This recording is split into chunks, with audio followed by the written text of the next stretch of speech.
afternoon to everyone and welcome to the 12 p.m. Bilingual newscast on Equinox Television. We begin the first part in French with you, Julien Berth Bissai. Good afternoon. Bon après-midi à vous, Innocène Azé. Mesdames et messieurs, bon après-midi à toutes et à tous. Après plus de 15 ans passés à l'Assemblée nationale, le député SDF Aoudou Mbaya renonce à l'investiture de son parti et refuse de battre campagne pour sa réélection dans sa circonscription électorale située dans le chaudron de la crise anglophone. Pour lui, cette renonciation vise à dénoncer la gestion de la crise anglophone et l'escalade des violences meurtrières. On voit tout cela dans ce reportage d'Emmanuel Diop et Guizogo. Aoudou Mbaya Cyprien, député du SDF, jusqu'ici questeur à l'Assemblée nationale, renonce à participer aux élections législatives du 9 février 2020, bien qu'ayant été investi par Nidjon Frundi. Le représentant de la circonscription du Donga Mantoum Centre dans la région du Nord-Ouest l'a annoncé lors d'un point de presse à Yaoundé. Do hereby declare that I shall not seek re-election into Parliament in the legislative elections slated for 9th of February 2020. Given that I have decided to put your safety, the safety of all my constituents first, before or above my personal political ambition of staying in Parliament. I must not go back to Parliament under the current circumstances, working on the blood and in disrespect of all my constituents who have lost their lives in this civil war. À l'appui de cette décision, le député du SDF qui siégeait à l'Assemblée nationale depuis 1997 produit un document volumineux de 27 pages en guise de testament politique. Il y retrace notamment son parcours d'homme d'affaires et surtout de compagnon de la première heure de Nidjon Frundi, avec qui il aura été de tous les combats pour asseoir le SDF dans le landerneau politique camerounais. Pour une fois, son chemin va se séparer de celui de Nidjon Frundi, lui estimant qu'il faut que la crise anglophone soit résolue pour le revoir à nouveau dans l'arène politique. Et toujours dans le cadre des législatives et municipales de 2020, quelles places sont réservées aux jeunes lors de la confection des listes de candidatures pour ces compétitions électorales? Le Conseil national de la jeunesse plaide pour une moyenne de 30% de jeunes sur ces listes des partis politiques engagés dans la conquête des sièges de députés et des mairies. La campagne du CNJC vient d'être lancée à Yaoundé. Emmanuel Job et Aïxiré. À quelques jours de la date butoir du dépôt des dossiers, en vue des municipales et législatives du 9 février prochain, le Conseil national de la jeunesse mène le plaidoyer afin que les jeunes soient suffisamment représentés dans les différentes listes de candidatures.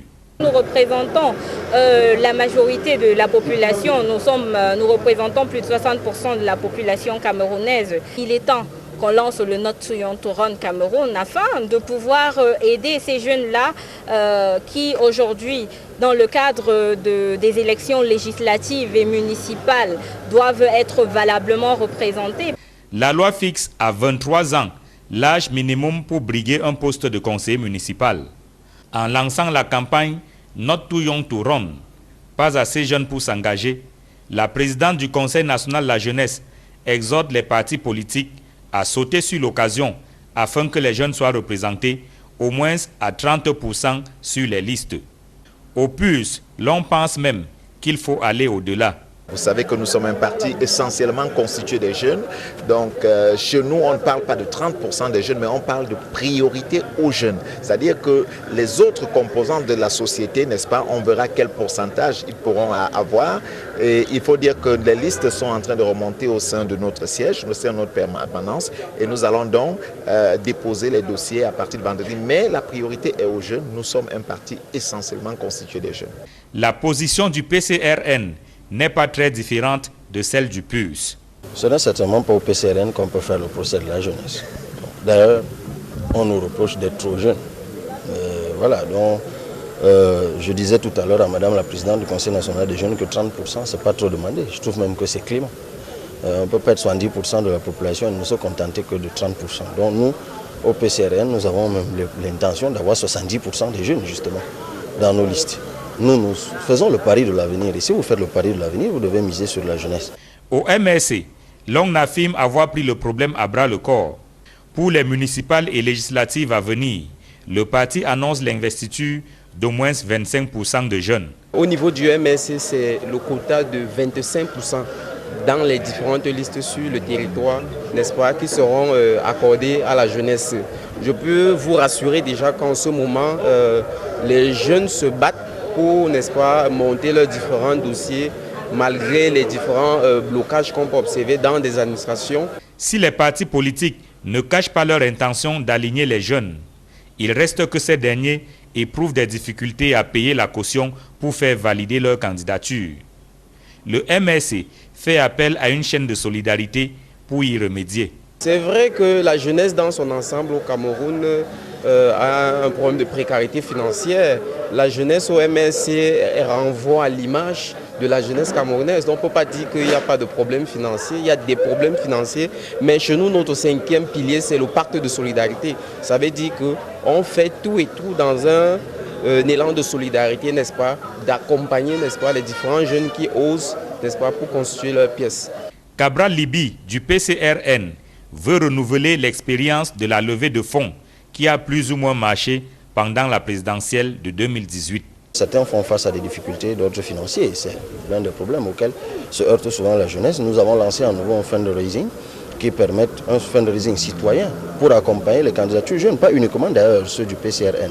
Nous sommes dans une mutualisation, donc nous travaillons avec d'autres partis politiques pour travailler sur des plateformes de levée de fonds qui permettent à des gens qui ont des idées, qui ont de la volonté, qui ont même de l'étoffe et de l'épaisseur, mais qui se heurtent à ce souci financier. La jeunesse camerounaise, c'est près de 70% de la population. Selon des statistiques du Conseil national de la jeunesse, 60% de jeunes sur un échantillon de 1000 ne sont pas intéressés par la politique. 10% sont militants, alors que 3% seulement occupent des postes de responsabilité au sein des partis politiques. L'extrémisme violent trouve un terrain fertile en Afrique centrale. Les probabilités d'enrôlement des jeunes dans la sous-région sont élevées dans les pays de la sous-région où la pauvreté, les injustices et la répression nourrissent des frustrations. Face à la vulnérabilité des jeunes, les Nations Unies tirent la sonnette d'alarme et préconisent un mécanisme de prévention de l'extrémisme. Donald Brice-Kamga, François Dikoumé. En Afrique centrale comme ailleurs, les groupes terroristes comme Boko Haram s'appuient sur des promesses de bien-être économique et un déficit d'éducation pour recruter un milieu jeune. La porosité des frontières entre les États appelle à trouver une réponse concertée au phénomène, à commencer par la prévention des discours extrémistes et violents. Sur le fil d'Ariane d'une rencontre en cours à Douala, et organisé par le Centre africain d'études internationales, diplomatiques, économiques et stratégiques, le ministère de la Jeunesse et de l'Éducation civique, l'Organisation internationale de la francophonie, à l'intention des leaders de jeunes du Cameroun, de la RCA, du Tchad et du Gabon. Nous voyons avec la montée des discours de haine sur les réseaux sociaux. Et qui mieux que le professionnel de jeunesse et animation est placé pour pouvoir accompagner la jeunesse, sensibiliser cette jeunesse, éduquer cette jeunesse-là. Les jeunes Camerounais vivent du côté de la Centrafrique et les jeunes Centrafricains vivent de l'autre côté, d'où nécessité éventuellement de les sensibiliser, de les préparer éventuellement pour qu'ils puissent avoir une conception réelle, une conception apaisée, une conception qui est orientée vers ce qu'on appelle le pacifisme. Mais la sensibilisation seule ne suffit pas. La précarité, la corruption, la répression et la malgouvernance en général sont des terreaux pour les discours de radicalisme.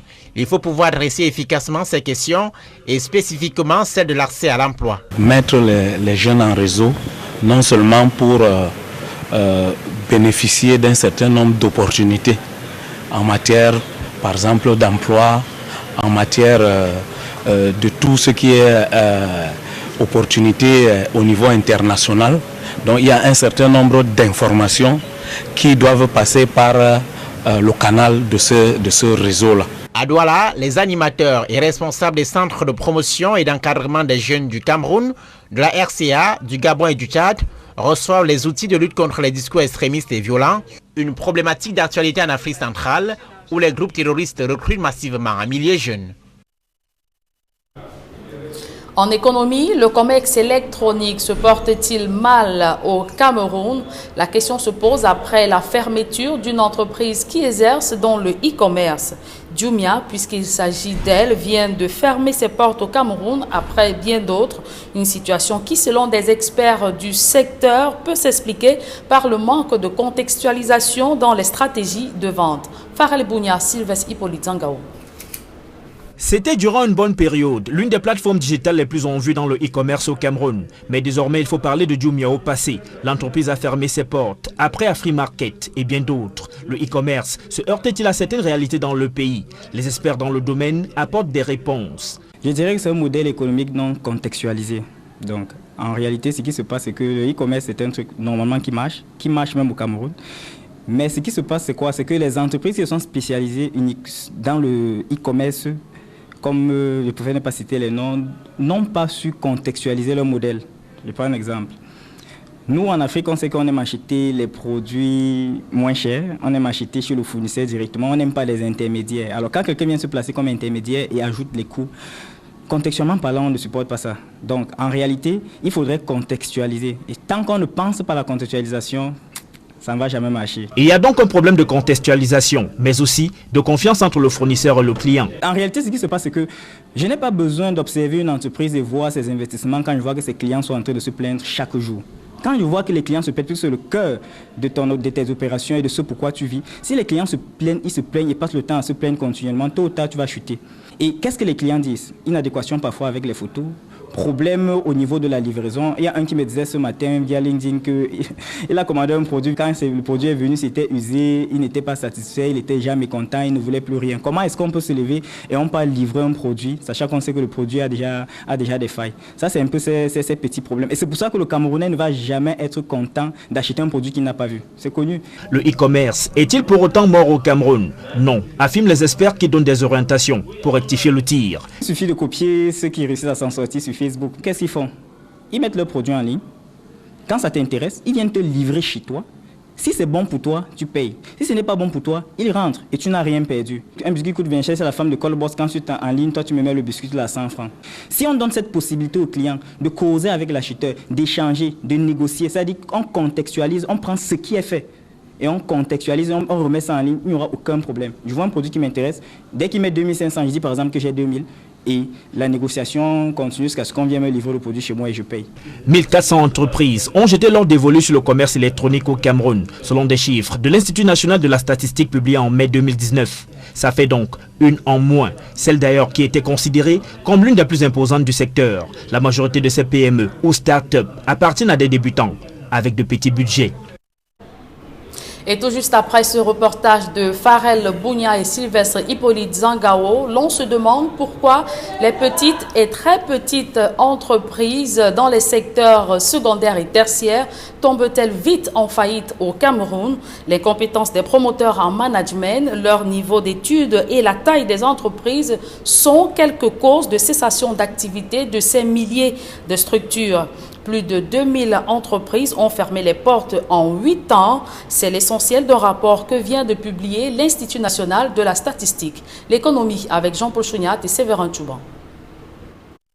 Sur 6458 entreprises répertoriées en 2009 au Cameroun, 2316 d'entre elles ont fait faillite dès 2016, soit un taux de 36% de cessation d'activité, révèle le récent rapport de l'Institut national de la statistique.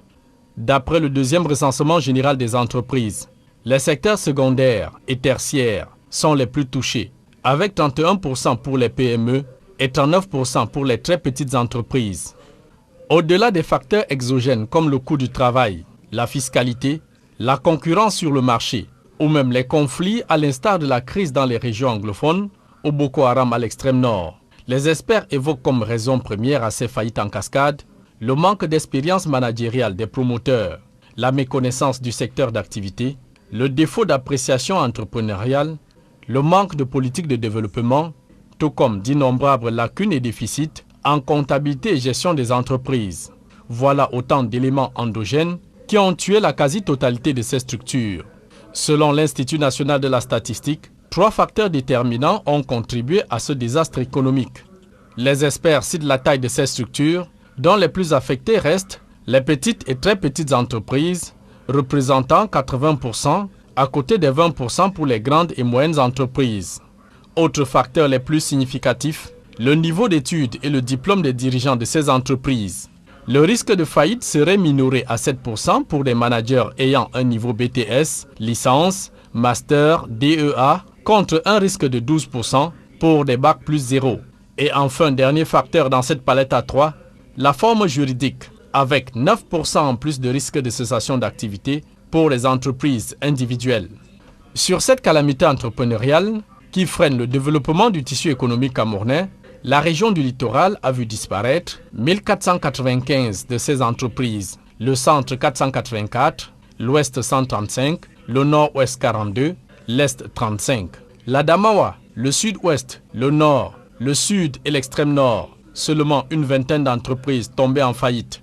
Pour stopper cette mortalité croissante de la petite entreprise, les spécialistes de l'Institut national de la statistique formulent des recommandations, notamment la mise en place d'un système de surveillance de proximité afin de déceler à temps des signaux de détresse des entreprises, créer un environnement favorable à la survie et la pérennité des entreprises, inculquer à la jeunesse la culture entrepreneuriale et enfin, créer des conditions durables au développement des petites et moyennes entreprises dans l'ensemble.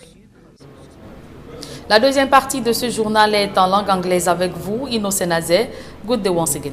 Merci Julien. Good day to you and to your viewers. Good day. Thanks for joining us in this second segment of the newscast. The government of Cameroon has been urged to devolve power in the northwest and southwest regions.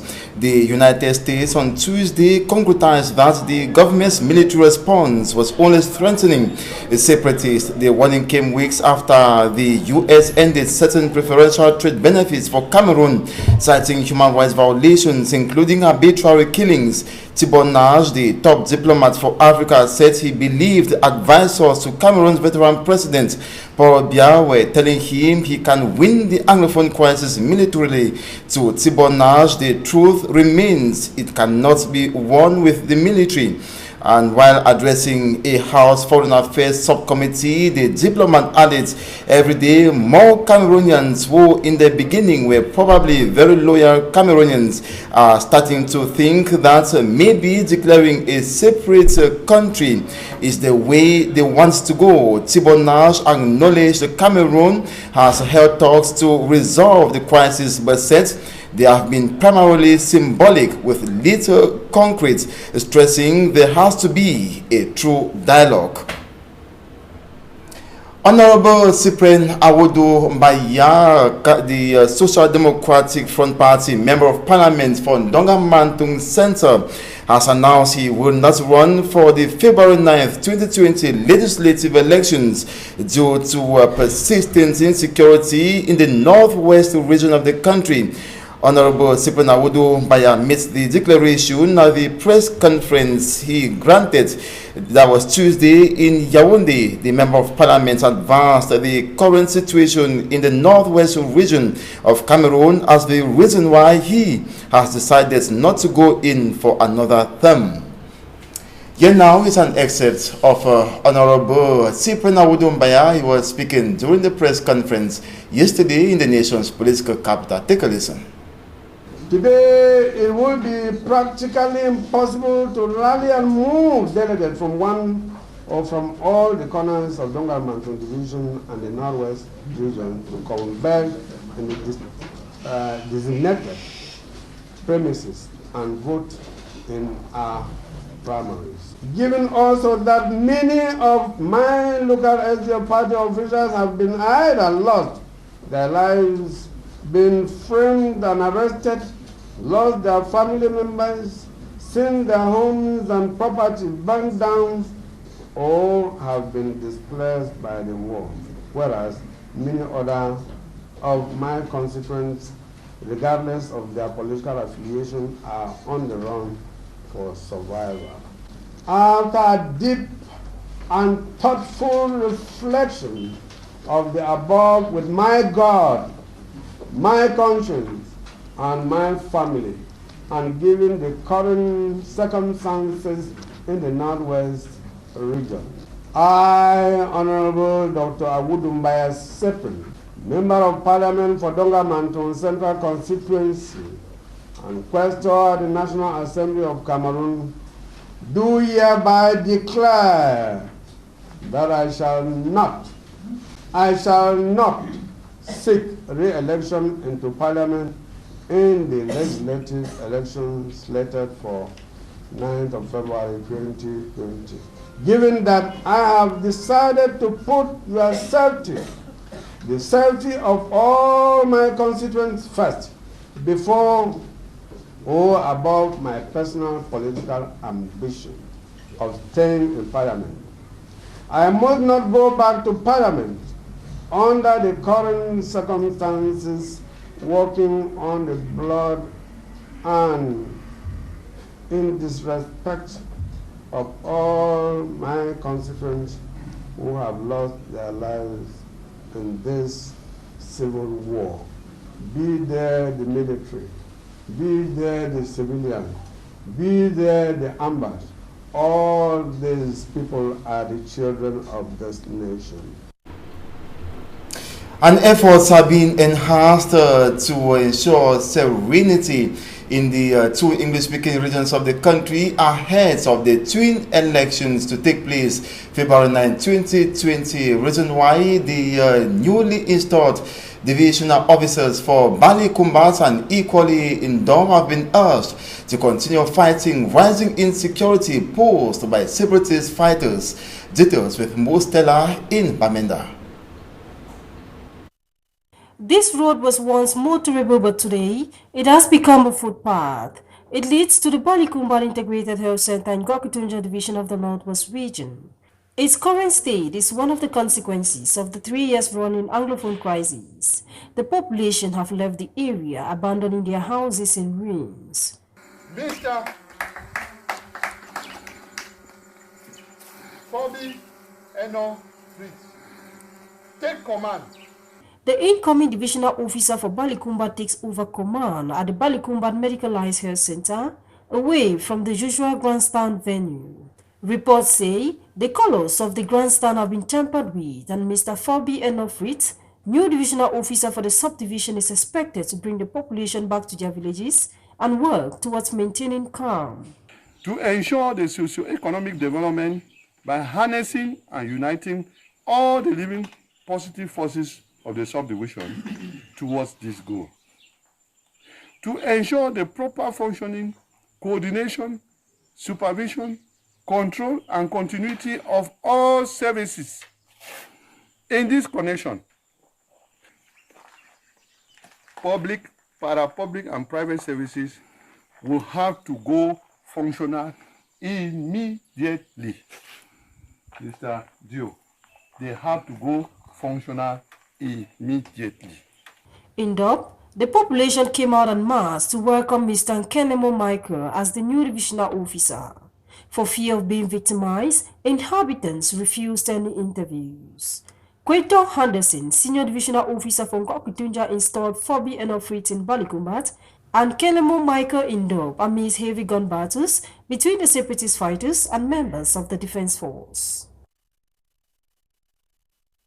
Produce are cheap, but evacuating them from Goro subdivision in the Baman Kim division of the central region to other towns is costly, and this is the immediate consequence of extreme dilapidated road networks in the enclaved municipality. Women give birth under difficult conditions as a result, coupled with no health center.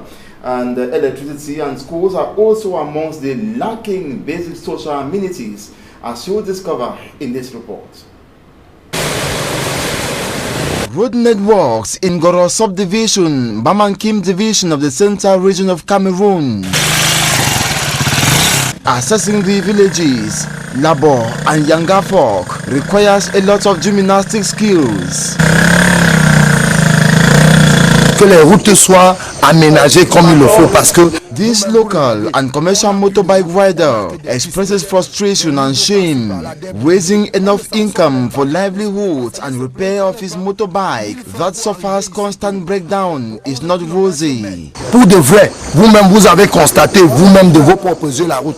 Ça ne va pas. That they stand for development. Nous on veut du développement. On n'évacue pas les vivres facilement. This woman says foodstuff is cheap in Yangafok, but evacuating them to other towns like Ngoro is the problem due to high transportation costs.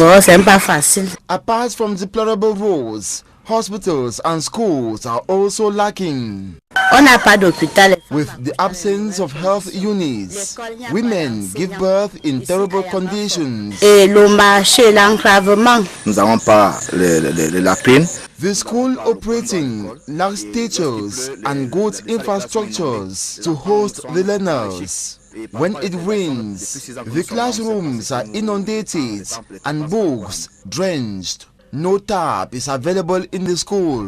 The mayor of Ngoro is now taking the bull by the horn to ensure the suffering population abandoned on their own are liberated from this social deprivation. Si après plusieurs batailles menées par le maire, le préfet, le sous-préfet, nous bénéficions de la construction en cours d'un bac 9.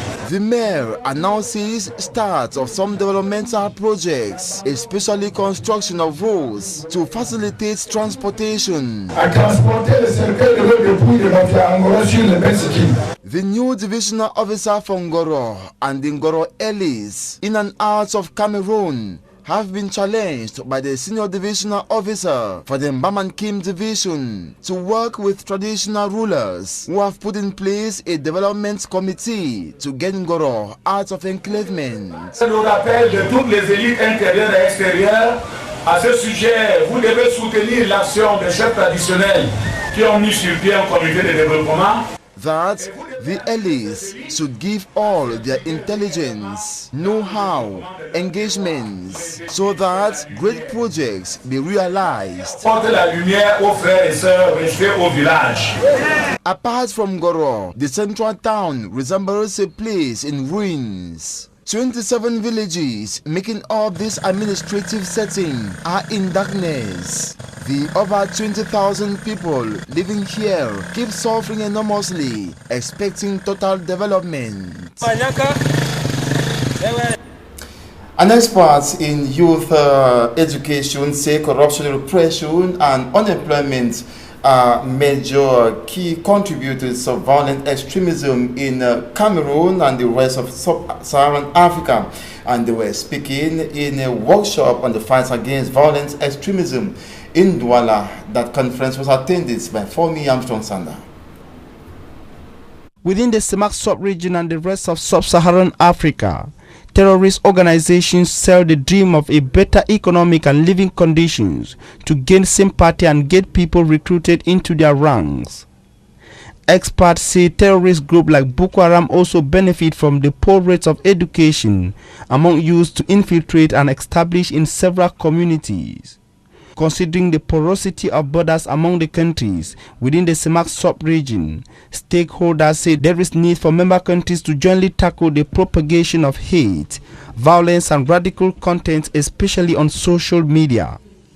Against this backdrop, a workshop is currently ongoing in the city of Douala with an objective to sensitize youth from the sub-region on the necessity to shun violent extremism. Organized by the African Center for International Diplomatic, Economic and Strategic Studies, experts are coming from La Francophonie and youth ministries of member countries of the Semak sub-region. The experts maintain that other factors like corruption, repression and poor governance also contribute to radicalized youth and must be tackled by stakeholders. They insist that governments must tackle the question of unemployment, which according to them can help reduce youth radicalization. They also insist that governments must tackle the question of unemployment to avoid youth radicalization. Experts from youth ministries and centers in charge of youth affairs from Chad, Gabon, The Central African Republic and Cameroon hope to positively impact the sub-region on the fight against violence extremism after the workshop ongoing in the city of Douala. That's where we end this bilingual edition of the newscast on Equinox Television. Thanks so much for watching. Another rendezvous is at 4 p.m. To join us then, Julien, on se revoit à 16h. La prochaine édition, vous l'avez dit, est à 16h. Mesdames et messieurs, merci de votre fidélité.